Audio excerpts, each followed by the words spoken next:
Good evening and welcome back to the Benchwarmers podcast. You look like you could do for a spell, so come off to the bench and sit with the Benchwarmers and we'll go through with you guys what happened in the semi-finals. So in the first game, we saw the Tigers who flexed their muscles against the Saints to win by 31 points and earn themselves a spot in a preliminary final. Josh, are the Tigers officially back in the hunt, and do you see them as a genuine threat, seeing as they lost the first final to the Brisbane Lions?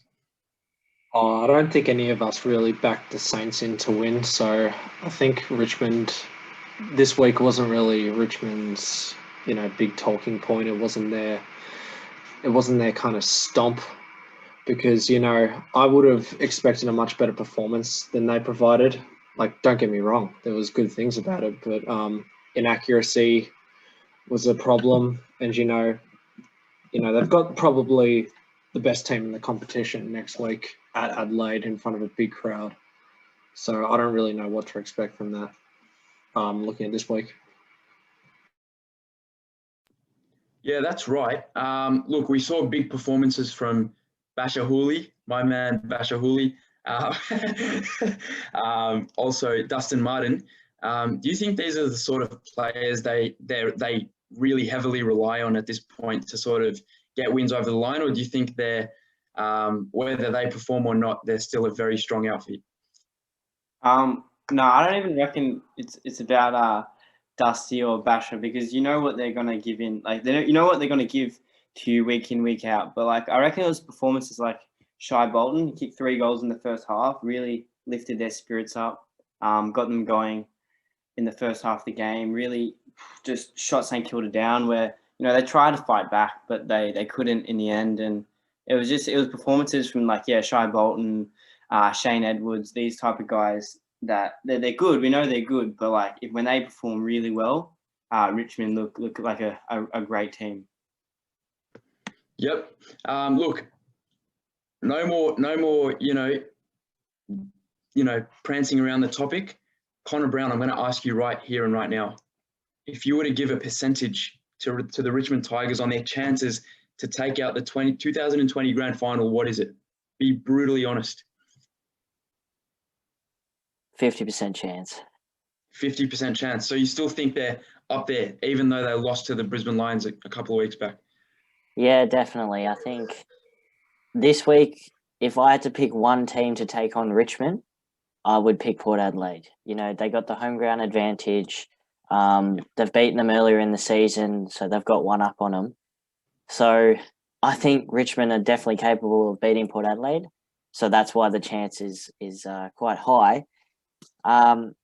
However, this is the one step that they have to overcome, because I think if they get to the grand final against a team like Brisbane, they could put them to bed, because it's a stage that Brisbane haven't been on in quite some time, because a grand final is quite different to just your average final on a Friday night. And this time it is a night grand final, but I think it's 2 completely different games. Yeah, definitely. Well, seeing as we're on the topic of Richmond, and you touched on their, taking on Port Adelaide at their home ground at Adelaide Oval, James, who do you think gets over the line in this one? It's going to be a massive game. And we know, just quickly, we know that Port Adelaide have taken on the Richmond Tigers twice, I think, this year already, and have was it twice or once? No, sorry, once. I'm sorry, just once. Once this year, and Port Adelaide got over the line despite a valiant Richmond effort, really. So who do you think gets over the line in this one? I think it all just comes down to who can withstand the pressure, because obviously both sides are a pretty high pressure side. Port Adelaide obviously being in front of their home crowd this week are going to have a slight advantage over Richmond, but I feel that over the past few years Richmond haven't really the crowd obviously helps them, but a crowd against them, I feel like they work harder together because they know they have to overcome that battle as well as the battle on the field. So I feel that although Port Adelaide this year have really showed good signs and strong signs, I think that I think Richmond are gonna get over in the end, and they'll probably go on to win the flag for me. I think where it's really going to be decided is Tom Lynch. I hate the bloke at the moment. I think he is a great player, and I think he is influential. But like we saw with Port Adelaide against Tom Hawkins, even though Tom Hawkins had no goals, you can't say, oh, Trent McKenzie did a fantastic job, because even if he was kind of pushing him out wide a bit, he still wasn't doing an overall fantastic effort on such a, this big, tall forward that's one of the best in the competition. So really, Tom Lynch has to stand up, because I think on the rest of the field, the midfield, the forward line, Port Adelaide's got Richmond. Yep. Josh, just seeing as you were talking about forwards there, do you think Charlie Dixon could be the reason that Port Adelaide either win or lose? We know he hasn't been the most accurate in front of the sticks this year, but he's got in his hands to probably more of the footy than anyone else in terms of taking contested marks and marks inside 50. So do you think he could be the underlying factor as that'll determine Port Adelaide's victory or not? Well, Charlie Dixon kicked 1 goal against Geelong, and it was from a free kick the previous week. So, I don't think he's the absolute big factor that's going to win them the game, because I think they have a really good list, especially with Travis Boak, Ollie Wines. I could go on. But, if Tom Lynch is firing, then Charlie Dixon's going to need to match him. So he's really going to have to step up. And regardless of whether Tom Lynch is playing well or not, he needs to stand up to put them away. Yep. Sonny, if Richmond win this game against Port Adelaide, huge game, probably the biggest of the year, I'd say. Very controversial statement for a very small, topic again. But if Richmond win this game, the biggest game of the season, do you think they've got the premiership in the bag? Yeah, I don't see them losing. If they win the prelim, I don't see them losing in the grand final, because it's just, for me, it's the experience. They've been there twice before. They went to a prelim in 2018 as well. They have a lot of experience, and they haven't changed their side too much. There's a couple of players who maybe missed out, and a couple of new players, but for me, most of them have experience, and they know what it takes. They know the preparation. They've all been there twice before. I reckon it's going to be a third time, the third premiership. Yeah, definitely. Look, it's going to be definitely a tough one, but at least, for those Richmond supporters out there, you guys managed to sort of work your way back into it after a loss to Brisbane in the first round of finals. But in saying that, let's not forget that Port Adelaide have had the week off, and also they're playing at their home ground, which they're accustomed to. So it's going to be a very, very tough gig for the Richmond Tigers. But if they get over the line, I think we can all say that they're a very strong chance at taking out the grand final. But anyway, let's move on to the other game that happened in the semi-finals, which was where we saw the Cats blow out the depleted Magpies by 68 points, stamping their authority and sending a clear message to the competition as they make their way to a preliminary final against the Brisbane Lions. Josh, what did that win mean for you? Was it a matter of Geelong played too good, or did Collingwood just not show up? Oh, you could say either, because, Patrick Dangerfield was absolutely firing, and I'd die to see him play like that this week against Brisbane to get us into a final and potentially win us the chip. Tom Hawkins was back on, not as good as we've seen him this year, but still 4 goals is a pretty good effort. Gary Rowan, the whole forward line was putting on pressure. There was a lot to like about Geelong. Even Lockie Henderson was probably one of our best players, coming from a pretty stacked back line. But, like I said, Collingwood, Mason Cox, I said he needed to be huge, and he barely made an appearance, with all due respect. Jordan De Goey, didn't see much of him, whereas he was the difference when we played them earlier in the year, kicking 5 goals. Brody Mychek was quite good, but not until really late.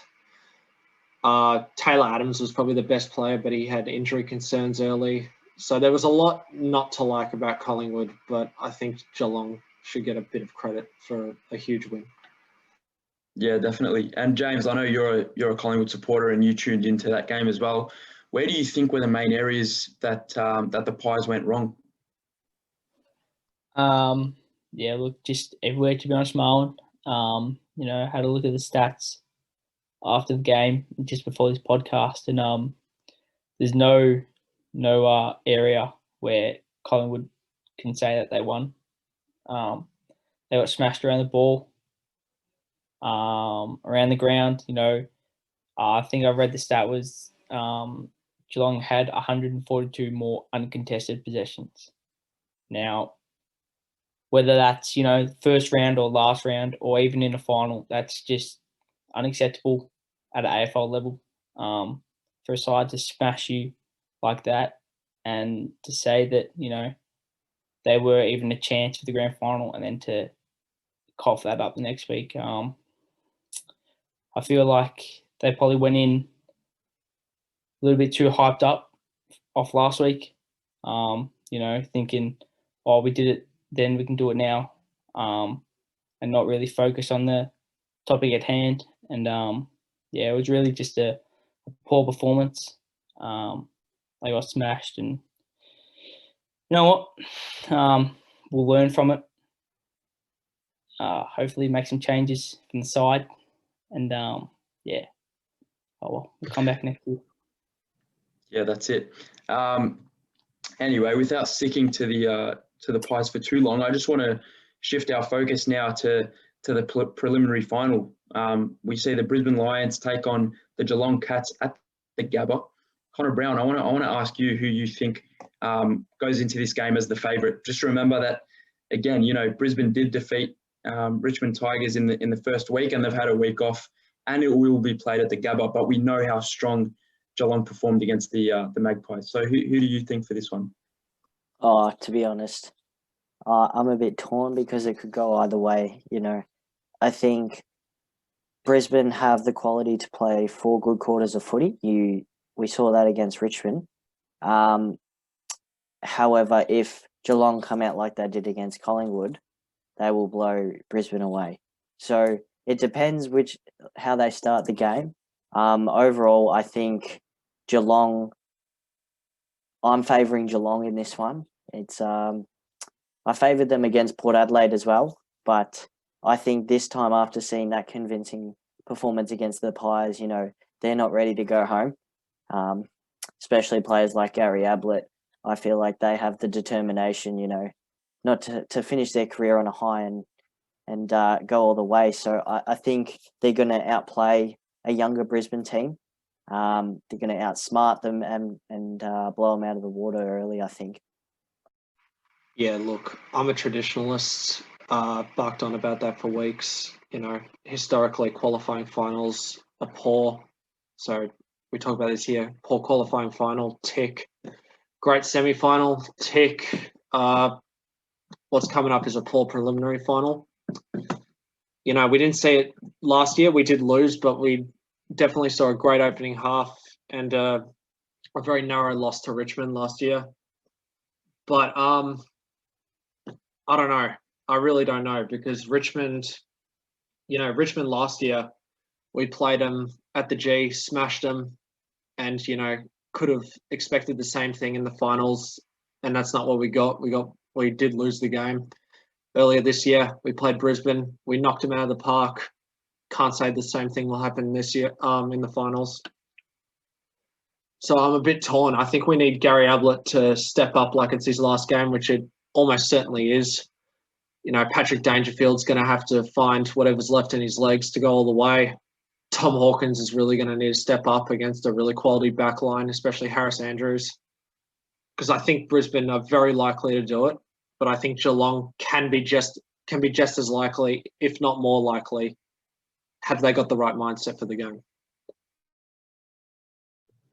Yeah, definitely. Yeah, you're right. And again, it's Brisbane playing at their home ground. You're right. It is going to be tough. And then you think to a Brisbane point of view, you've got your Charlie Camerons of the world, your Lockie Neals, all the Dane Zorkos, even Daniel Rich, who could tear it up on the back line. You just got so many players who could have an astonishing game, or who could be 5% off and either win or lose the game. So I think it really comes down to whoever's more mentally switched on the day. 5% off and you've lost. But if you're 5% more mentally switched on than the other team, then you've won. So there's a lot to take into account. But James, what are your thoughts? Yeah, look, I feel that, if Geelong play their brand of football, they'll win.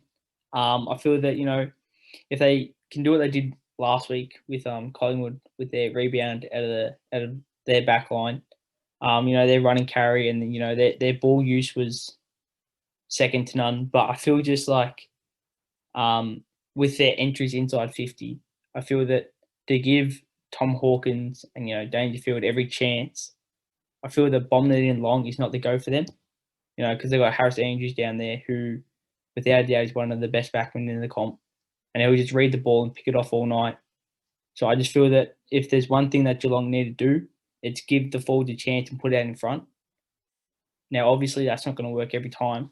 But, to really get Hawkins and Dangerfield and, Rowan and everyone down forward, give them a chance, you've got to put it into space for them. Because Andrews pick it off all night. And, Brisbane is such a quality side that they'll just rebound it back, shut down the other end. So I feel that if Geelong are going to win, they're going to have to lower the eyes, hit the short targets, put it in space and give the forwards a chance. However, I think that Geelong are so good down forward when they get in their one-on-ones. You notice Hawkins is very good at it, and so is Dangerfield. And I think James is 100% right on bombing it long into a pack. Andrews will just pick it off or punch it out, and then it's a scrambled ball. But I think if you can get Hawkins or Dangerfield in a one-on-one, they're more dangerous. But in saying that, I don't think Brisbane have the tallest defence apart from Andrews. I mean, you got Starcevic and you got Daniel Rich, and they're not the tallest blokes going around. So I think there's both sides of the aspect, but I think overall James is definitely touching on something that's 100% prevalent there. Yeah, most of you guys have touched on these big plays, but there seems to be one name that no one has mentioned yet, and that's Mitch Duncan. I guess everyone knows now he's solidified. He's still pretty underrated, but now he's solidified a name, a big name in the competition, and he gets tagged, week in, week out, and but he still continues to play great games. Like on the weekend, Greenwood tried to tag him, and he ended up getting 30 disposals, 12 marks, just a casual, lazy 30. But for me, I was a bit torn between this game, but I just don't see Geelong losing if I feel like the most important player is Patrick Dangerfield, because we know that Mitch Duncan's going to play well. We know that there will probably be someone going to him. So that's going to take one of their plays out. And then that means the next person has to step up. And that means Dangerfield has to have a massive impact. Selwood, these players, we know that they can, but it's just a matter of if. They definitely can do it, but are they going to do it this weekend? Because Mitch Duncan, we know he's gonna give it his all, but Patrick Dangerfield needs to step up for me if Geelong are going to win. Yeah, you're right. There's a lot of what ifs, like I said, what if this happens? What if that happens? What happens if this team does this? If that team does that? For both games, really. So, as I touched on earlier, I mean, just finals, we know it's a completely different game. We know Port Adelaide finished as minor premiers, but at the end of the day, that could mean nothing if you don't take home the grand final. So there's a lot to look forward to in the preliminary final. We've touched on, the big names that need to step up for their clubs. We've talked about what happens if each team gets through. And yeah, now it's just a waiting game. I mean, it's going to be two cracking games of football. And look, I think it's safe to say, I mean, these are the top 4 teams of the competition. I think it's safe to say that whoever makes the grand final out of any of these 4 teams is just, it's well deserved. There's no saying, oh, this team, they didn't really deserve it. Every team in this bunch deserves to be where they are. I think it's safe to say. I just want to quickly touch on one more thing for Geelong. It was really evident last week. With Mark Blitzarves and Reece Stanley, I feel like they really tired out Grundy with their run all over the ground. So I feel that they're a big asset to Geelong. Their running carry and exploding away from a contest. So I feel that they'll also play a big factor with they call him Big O, I think. They're Brisbane's ruckman. They won't be able to keep up with them. So I feel that to maximise them, they need to break away from a contest quickly. Now we know that Blitzarves is a runner, steeplechase or whatever it is. So yeah, I feel that to utilise them, they need to break away from a contest. And if they can do that and they can get free, then they can set up Geelong down the ground. Yeah, definitely. That's another very good point there that you brought up, James. So yeah, as I said, it'll be a waiting game. It'll be 2 cracking games of football coming up.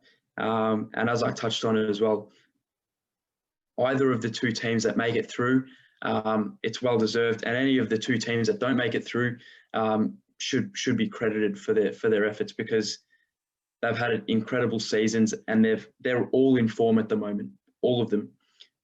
So it's good to see. It's really good to see. But anyway, I guess that concludes our podcast for today. But Connor, just quickly stand up. You're wearing the new Principale Society drop. I think that you got the light blue hoodie on. Just show it off for the viewers. There it is. There it is. You're looking bloody terrific. That is the new Principale Society, one of the new Principale Society jumpers that has just been released. So make sure you go and check them out. You can access them from our Instagram, or just search up Principale Society on Instagram and maybe go and cop a jumper from the link in their bio. But like I said, go back out there, do your thing, and we'll see you on the bench after the preliminary final has been played and we know who's in the grand final. So thank you guys for watching. Please like, comment, and subscribe. Share with your friends as well, and peace out.